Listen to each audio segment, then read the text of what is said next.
السلام علیکم۔ اچھا، آج کل جس طرح آپ دیکھ رہے ہیں ڈالر اوپر جا رہا ہے، بلکہ ابھی مجھے پتا چلا ہے کہ 204 روپے ہو گیا۔ تو بہت سارے لوگوں کو اس چیز کا نہیں پتا ہوتا کہ یہ ڈالر اپس ڈاؤن، اس کی بہت ساری وجوہات ہوتی ہیں۔ تو سب سے پہلے تو میں یہ بتا دوں کہ انتہائی تکلیف دہ خبر ہے۔ جب سے میں نے ذاتی بتاؤں، میں نے سنی ہے، میں بہت زیادہ ڈسٹرب ہوں۔ اب مسئلہ یہ ہے، یہاں پہ میں آپ کو تھوڑا سمپل کر کے بتاتا ہوں کہ اس میں ایک فیکٹر جو انوالو ہوتا ہے وہ کیا ہے۔ خاص طور پہ جو ریئل اسٹیٹ کے ساتھ لوگ اٹیچ ہیں وہ اس بات کو صحیح سمجھیں گے۔ ایک ہاؤسنگ پروجیکٹ ہے، وہ جب آتا ہے پروفٹ پہ جاتا ہے، اچھا جاتا ہے، تو آپ نے اکثر دیکھا ہوگا، عموماً میں کہتا بھی ہوں، وہ ڈیلر حضرات جو وہاں پہ ڈیل نہیں کرتے تو وہ اس دوسرے ڈیلر کی مخالفت میں اس پروجیکٹ کی مخالفت شروع کر دیتے ہیں، یا وہ انویسٹرز جو وہاں پہ سیل پرچیز نہیں کی انہوں نے کی ہوتی تو انہیں بڑا دکھ ہوتا ہے، یار ہم نے دوسری جگہ کی، وہ ابھی سلو ہے اور یہ جگہ اوپر چلی گئی۔ تو اس میں جو نیگیٹو مائنڈڈ لوگ ہوتے ہیں وہ اس کی مارکیٹ کو گرانے لگ پڑتے ہیں۔ جو ڈیلرز ہو گئے، انویسٹرز ہو گئے، جھوٹی خبریں پھیلائیں گے، اپنی طرف سے وہ پورا زور لگاتے ہیں۔ تو اگر تو جو پروجیکٹ کامیاب ہے، اس کے اگر ڈیولپر سٹرونگ ہے، وہ تو اس کی مارکیٹ کو نہیں گرنے دیتے، لیکن بعض اوقات حالات ایسے آتے ہیں سوسائٹی پہ کہ کچھ مطلب وہ خود کرائسس میں یا ایشوز میں ہو، تو یہ لوگ تھوڑا سا اس کی مارکیٹ کو ہلا دیتے ہیں، جھوٹی خبریں پھیلائیں گے یا سچی خبروں کو بھی ہوا دیں گے تاکہ اس کے ریٹس نیچے آئیں۔ بعض کا یہ ہوتا ہے ریٹس نیچے آئیں گے تو ہم لوگ بھی بائی کر لیں گے، تو وہ سر توڑ کوشش کر کے اس پروجیکٹ کو گرانے کی کوشش کرتے ہیں۔ اچھا، تو بالکل اسی طرح جو ملکی یہ جو ڈالر ہے نا، یا ملکی معیشت ہے، یہ بھی بالکل اسی طرح ہوتی ہے۔ اب دیکھیے، یہ حکومت آئی ہے، نئی ہے، دوسری طرف اپوزیشن ہے، عمران خان صاحب ہے، انہوں نے اعلان کر دیا، مطلب جو جلسے جلوس ہو رہے ہیں اور جو لانگ مارچ کا انہوں نے کہا، تو یہ ملک میں ایک سٹیبلٹی ہے۔ اب اس سٹیبلٹی میں کیا ہوتا ہے، جس طرح ہاؤسنگ پروجیکٹ کی جب ایشوز نیگیٹو خبریں آتی ہیں تو لوگ مارکیٹ میں فائلز پھینک دیتے ہیں۔ جب فائلز زیادہ آتی ہیں تو ان کی مارکیٹ گرتی ہے، تو اس کا فائدہ ان لوگوں کو ہوتا ہے جو ان لوگوں نے خریدنا ہوتا ہے وہ اٹھا لیتے ہیں، یا ویسے بھی لوگ جو ہوتے ہیں جنہوں نے تکلیف ہوتی ہے۔ ہمارے پاکستانی معاشرے میں یہ زیادہ چیزیں میں نے دیکھی ہیں، باہر یہاں یہ دبئی میں تو یہ چیزیں میں نے نہیں دیکھی، بڑا اچھا لوگ بزنس کرتے ہیں۔ بہرحال تو وہ لوگ بھی بس اپنے آپ کو تسکین انویسٹمنٹ نہیں کر سکا تو دوسروں کو کیوں ہوا، یا وہ ڈیلر جی اس ڈیلر نے یہاں ڈیل کیا تو اچھا ہوا، اس کی مارکیٹ گری۔ سیم یہاں پہ بھی یہی ہو رہا ہے۔ جب مارکیٹ نیچے آتی ہے، اب یہ اپوزیشن ہے، ان کا پورا زور ہے، ان کو کوئی وہ نہیں ہے کہ یار ڈالر جو ہے نا وہ اوپر جا رہا ہے، ملک کا کباڑا نکل رہا ہے، مہنگائی انتہا کو پہنچ جائے گی، نہیں، یہ چاہتے ہیں ٹھیک ہے جی یہ حکومت ہے، یہ فلاپ ہو تاکہ ہم لوگ ہیرو بنے۔ اب اس میں سب سے جو بڑا المیہ ہے نا وہ یہ ہے کہ ہمارے جو پاکستان میں لوگ ہیں نا، میجورٹی آپ 98% لوگ، 99% لوگ ڈالر کے اپس ڈاؤن کو نہیں سمجھتے۔ یہ بہت بڑا المیہ ہے، ان کا ڈالر کے ساتھ لینا دینا کوئی نہیں ہے۔ عام عوام کی میں بات کرتا ہوں۔ اچھا، جس بندے کو سمجھ ہے وہ بندہ بولتا ہے تو اس کی بات کسی کو سمجھ ہی نہیں آتی، اگنور کر دیتے ہیں، یار یہ ویسے ہی لگا ہوا ہے، کوئی ایک آدھ آدمی ہوگا۔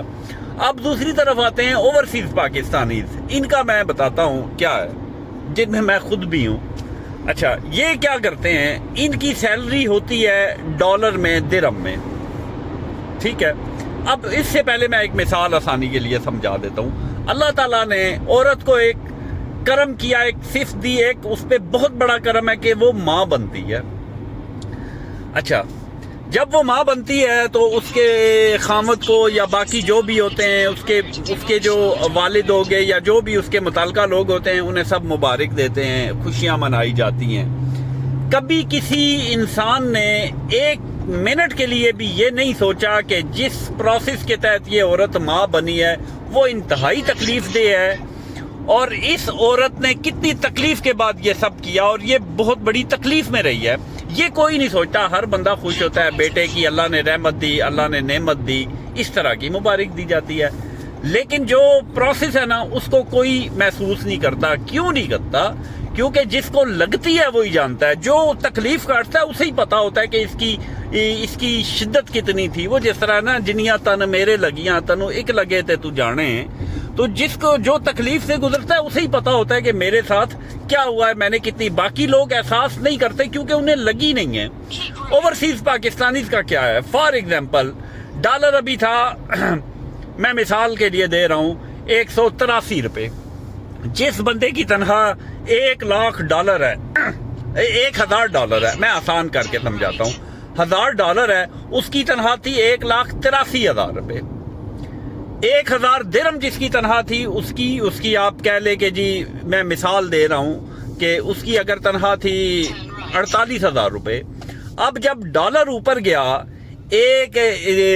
204 پہ، تو جو اوورسیز پاکستانی $1,000 تنخواہ لے رہا تھا اس کی تنخواہ آٹومیٹک 2,04,000 روپے ہو گئی، اور جو بندہ 48,000 یا 49,000 1,000 درہم پہ جو عرب کے لوگ لے رہے تھے ان کی تنخواہ ڈائریکٹ 54,000 پہ ہو چکی ہے۔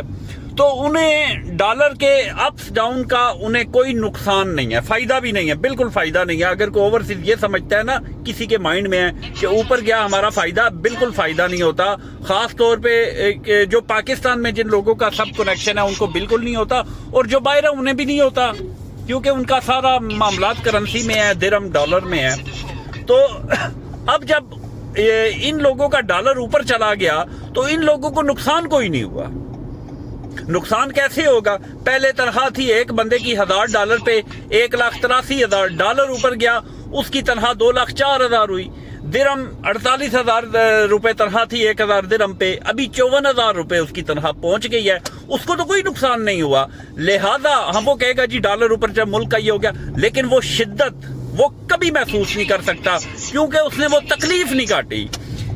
وہ تکلیف جس بندے کی پاکستان میں 48,000 روپے تنخواہ تھی، درہم ایکول ہو گیا 54,000 کے، اس کی تنخواہ ابھی بھی 48 ہے، جبکہ اس کی ویلیو جو ہے نا 54,000 ہونی چاہیے تھی، ساتھ بڑھنی چاہیے، لیکن وہ پاکستانی کرنسی ہے، وہ تنخواہ وہی لے گا۔ لیکن جو 48,000 میں جو بجٹ چلاتا تھا اپنے گھر کا، اب اسے 54,000 روپیہ چاہیے وہ بجٹ چلانے میں، لیکن وہاں پہ لوگوں کو اتنی سمجھ نہیں ہے۔ جن کو سمجھ ہے وہ تکلیف کاٹیں گے۔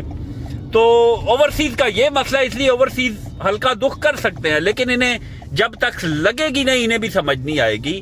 اس ملک کے ساتھ یہ ہو رہا ہے سب سے بڑی جو اور اس چیز کا ان کی لا علمی کا، پاکستانی عوام کی لا علمی کا، اور اوورسیز کو جو تکلیف نہیں ہوتی، مطلب جو سٹ نہیں لگتی، جنہوں پنجابی چ کہنا سٹ لگنا، ان کو سٹ نہیں لگتی، اس چیز کا فائدہ یہ ہمارے سیاسی لوگ اٹھاتے ہیں۔ دوسری حکومت آ گئی ہے، مہنگائی کر دو، ڈالر اوپر آئے، شور کرو، شرابہ کرو تاکہ یہ فلاپ ہوں۔ یہ فلاپ ہوں گے تو ظاہر ہے یہ ہیرو بنیں گے۔ اس کا نقصان سب سے زیادہ مڈل کلاس اور غریب لوگوں کو ہو رہا ہے۔ یہ سارے ایلیٹ کلاس ہے سیاستدان، ان لوگوں کو بنی گالا 350-400 روپے 400 کنال پہ ہے غالباً۔ یہاں پہ کس طرح کنال ہے اس ایریا میں جا کے دیکھیے۔ یہ اسلام آباد ہے، کوئی اسلام آباد کا ایریا ہے، کوئی لاہور کراچی پشاور نہیں ہے۔ یہ اسلام آباد کی انتہائی مہنگی زمینیں ہیں۔ چک شہرات کے اندر 20 کنال کا فارم ہاؤس 30 کروڑ روپے کا ہے۔ یہاں اس سے آگے ہے بنی گالا 350 کنال پہ ہے غالباً، تو یہ اربوں کی زمین ہے ان کی۔ آپ چلے جائیے نواز شریف صاحب کا جو رائیونڈ محل ہے وہ ہزاروں کنال پہ ہے۔ یہ اتنے بڑے گھروں میں رہنے والی ایلیٹ کلاس، ان لوگوں کو اس سے کوئی غرض نہیں ہے کہ عوام کتنی تکلیف میں ہوگی، انہیں بس اپنے مخالف کی حکومت کو ناکام کرنا ہے۔ تو میری دعا ہے، میں صرف دعا کر سکتا ہوں اللہ تعالیٰ میرے پاکستانیوں کو شعور دے، اور جو اوورسیز پاکستانی ہیں انہیں بھی اس چیز کا ان کے اندر احساس پیدا ہو کہ اس ڈالر درہم اوپر جانے سے مخالف حکومت تو کمزور ہوئی ہے، لیکن آپ کے جو پاکستان میں لوگ ہیں، میں اکیلا ہوں دبئی میں، مطلب میں اپنے گھر میں، میرے جو باقی بہن بھائی ہیں سارے پاکستان میں، ان کا سارا پاکستانی کرنسی میں ان کا معاملات ہے۔ آپ چیزوں کو اس طرح سوچئے۔ جو لوگ نیشنل ہیں UK USA ان کو چھوڑ دے، لیکن جو لوگ ہیں جن کے کنیکشنز پاکستان میں ہیں کمپلیٹلی، جن کے سارے فیملی ممبرز ہیں، تو وہ اس چیز کی شدت کا احساس کریں۔ اور آپ کر بھی لے کر کچھ نہیں سکتے، لیکن کم از کم جس طرح میں نے آواز اٹھائی ہے ہلکی پھلکی آپ بھی آواز اٹھا لے، اپنا حصہ اپنے حصے کی جو ہے نا شمع جلا دے، دیا جلا دے۔ تو باقی اللہ پاک سے دعا کرے۔ ٹھیک ہے، پھر اللہ حافظ۔